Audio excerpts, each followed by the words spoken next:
I was born in Kingston, Jamaica, in 1961. um, I was raised in well, in Kingston. It's a big city, so we as kids we grew up in different areas around Kingston. You know, one time we were in Kingston too. That's the eastern side of Kingston. Then we moved all around. I mean, we grew up in several different neighborhoods in Kingston. Basically, that's it. So you also come from a very musical family. You have many family members in music business. So could you tell about them too? Yeah, I'm from a musical family. I have five brothers. We are five brothers of us. I'm the last of five. My oldest one, Glenn, he's a bass player at Ziggy Marley. Then there's Dalton, musical director at Freddie McGregor. There's Noel, he's also with Freddie McGregor. Then there's Clevie from the duo Steely and Clevie. And I'm the youngest of it. Obviously because of that, you know, the music was rubbed off on me because they started before me and it was almost destiny that, you know, I became a musician also. Well, my involvement in dancehall came out of need for, well, it came when dancehall music was going through a transition. You know, when I started to play music, there was like, it was all acoustic.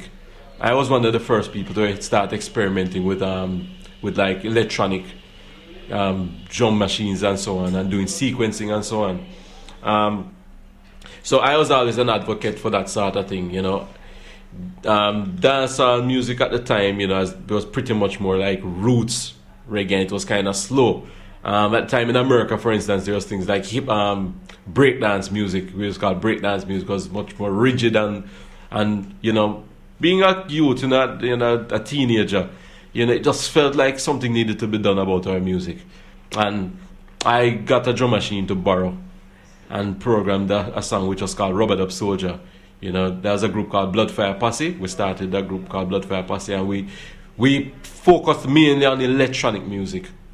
And out of that, you know, that whole era of music, that's like early 80s, the whole revolution in dancehall came, you know, which I'm still a part of. You know, incidentally, the same instruments we used to use with Bloodfire.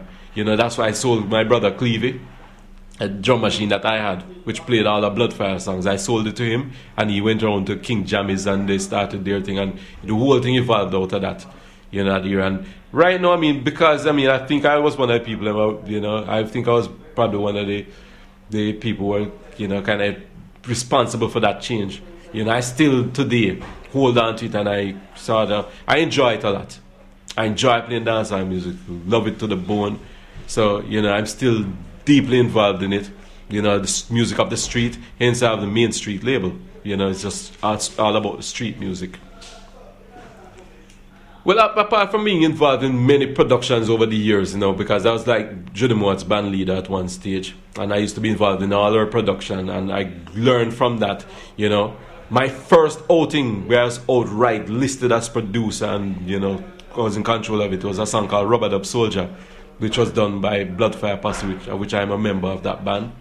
And that song, I mean, that was my first production. It went to #1 in every reggae chart everywhere.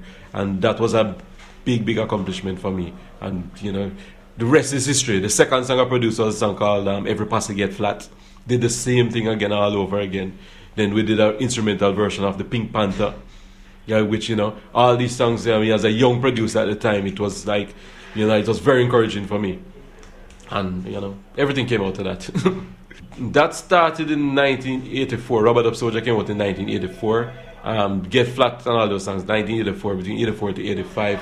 I mean, it was so big that we even got a deal with CBS Records at the time in England. And, you know, all the songs, some of the songs went in the pop charts in England and all that as dancehall songs. And since then, I've managed to kind of stay in that little...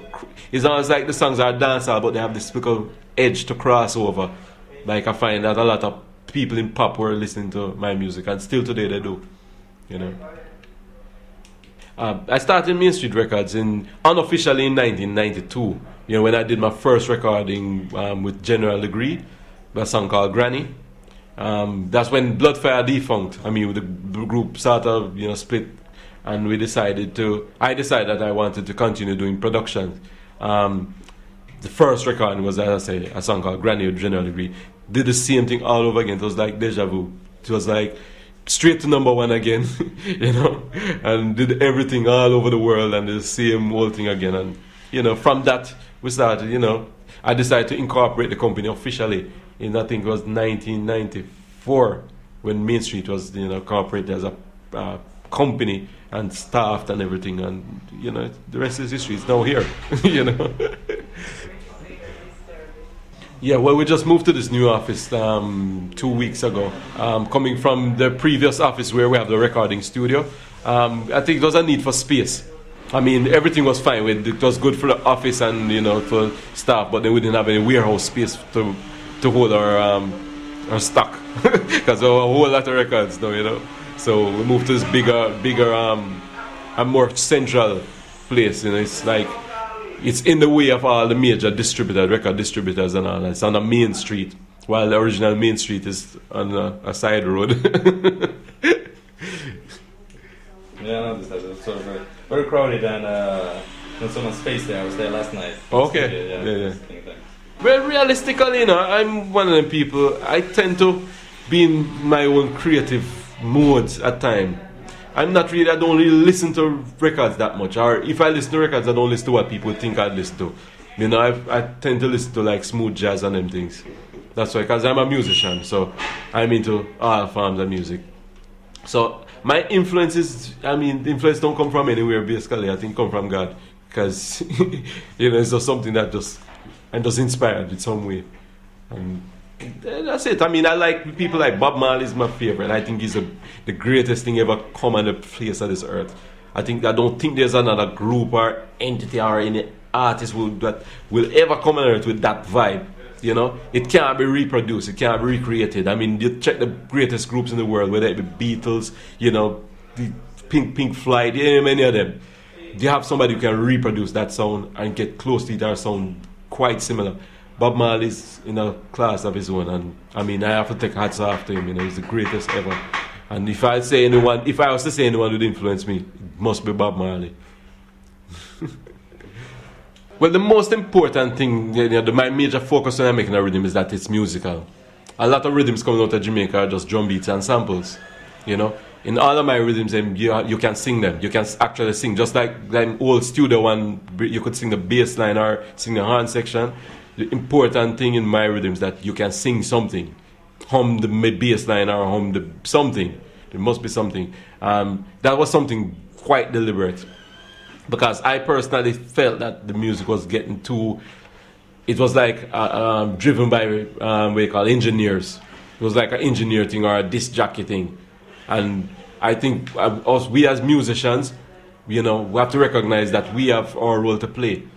And if we don't play our role, the music won't advance, you know. So, you know, sometimes because of how the public accepts the music, we have to be careful. We can't push too far ahead, because like really like heavy metal, I had a problem first when I was making heavy metal. Like some people, you know, they're saying, boy, they're afraid of that. I said, boy, you know, I'm a guitarist first. That's my main instrument, you know. And I say all my songs, I'm putting guitar in them. A lot of guitarists, you know, because you know all the songs I put out, there's some guitar in there somewhere. And I felt that, you know, it's no point a guitarist on a bandstand and all he does is dance, you know, because I'm not to play or end up playing percussion. I said, no, get some guitar in there, let's get a bass line thing, if possible. And, you know, from the song feel right, just let it go. I mean, if it's just a guitar and a drum beat, cool, it work, you know, or whatever. But the most important thing, being able to sing the rhythm track, make it a song by itself. And then you add vocals to it. So who are your favorite guitarists? My favorite guitarist, is a guitarist in America called Larry Carlton. You know, he's definitely my favorite guitarist. You know, his vibe and feeling, you know, he just plays with a whole lot of soul. And so definitely my all-time favorite, Larry Carlton. No doubt.